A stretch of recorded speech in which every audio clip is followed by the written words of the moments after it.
All right, guys, gonna do a little Q&A here. Came in through the Gladiator Strong Training app. And this is in my Minimalist training program. I'm reading the questions. I like to show people that it's real and not some BS. I'm not reading from a teleprompter. This comes in from Ryan. He sent me an email. So when you purchase any of the standalone programs on Train Heroic, you get them for a lifetime. If you're purchasing a PDF from my website, that's on you to save it. What I do is I save everything to an external hard drive. And that's what I recommend you guys do. You can obviously purchase them on Amazon. And then you save everything. God forbid, computer crashes, change computers. You have everything. Okay. Hey, Coach, glad to be training with you again.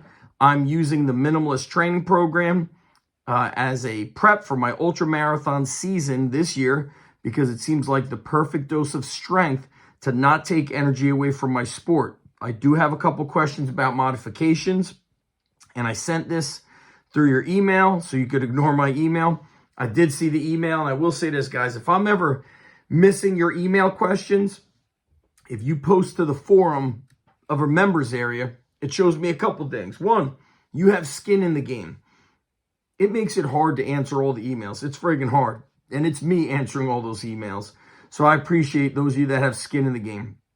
The Minimalist training program is a twice-a-week program with an optional third-day week. It's good for in-season. It's good for busy adults, busy athletes, although some tweaks. So I'm going to get into that. I read in the FAQ that jumps and throws, etc., can be added to bring an athletic focus to the program. What has implementing this looked like in the past when athletes or coaches ask you about it? So what I will usually do is superset them. So there's a contrast method. So if I'm squatting, I'm going to usually, or deadlifting or doing cleans, I'm going to do my jumps before that as a superset. So I'm doing a speed or power movement, then I'm going to a strength movement. I do believe, if I recall correctly, I have a day or two where there's 20 rep back squats. If you're an athlete, I don't recommend 20 rep back squats unless it's the deep off season and you're highly advanced.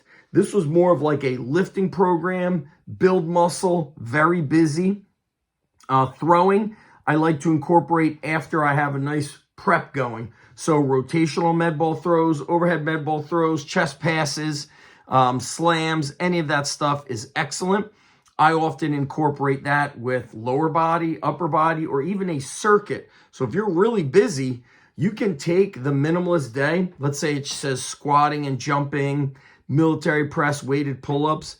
That could be a circuit. I could do 5 squats, 5 jumps, 5 military press, 5 pull-ups, 10 med ball throws, 5 each side. Circuit training is sometimes what I do when I'm very busy, but I actually like to do more of a heavy or moderately heavy circuit rather than high reps and then starts looking sloppy. I like to get strength and power and some GPP from it. So total jumps, somewhere around 15 to 25 total reps is actually very good. And then for throwing, it depends. If you're supersetting it with some sort of a lower or upper body day, you could do 3 to 4 sets of about 10 reps, or you could do a medicine ball circuit. Charlie Francis popularized this. My buddy John Wellborn talks about this a lot. Louis Simmons told me about this back when I was training wrestlers out of my garage, that he would have wrestlers throw a medicine ball for 5 or 6 minutes nonstop to simulate a match. So 10 reps of slams to the ground, 10 reps to each side rotation, 10 chest pass, 10 scoop tosses through the legs. If you look on my YouTube channel, it's so old. I mean, I think I filmed it with an actual digital camera. There is a medicine ball complex, and one of our wrestlers was doing it. He was a prep national champ. Medicine ball complex, you would just search for that on my YouTube and go back to 2007, and you're going to see a GPP med ball circuit. Number 2, I have found that carries are invaluable, especially for athletes. Absolutely. I have this as like a must-have for athletes and men. Do you think that it would be overkill to add some carries as a finisher once or twice a week? No, and it's probably in the Minimalist program. I also incorporate single arm carries oftentimes into the prep to kind of turn on trunk stability. I did that today for my athletes during the warm-up. We've been warming up this way for over 20 years. Overhead carry, rack walk, suitcase carry, but done properly. Proper technique. We have this in part of the warm-up for underground strength coach certification. So do the carries. Even if it's one set, do your carries. Last question. Do you have any other suggestions or things you would recommend that I think about before running this as a strength program for a long distance runner? I would say that it's not just the training that you want to really try to maximize, but all the things outside of it, which you're probably pretty dialed in with, Ryan. Nutrition and recovery. So I would test drive body tempering on the legs and electric stim.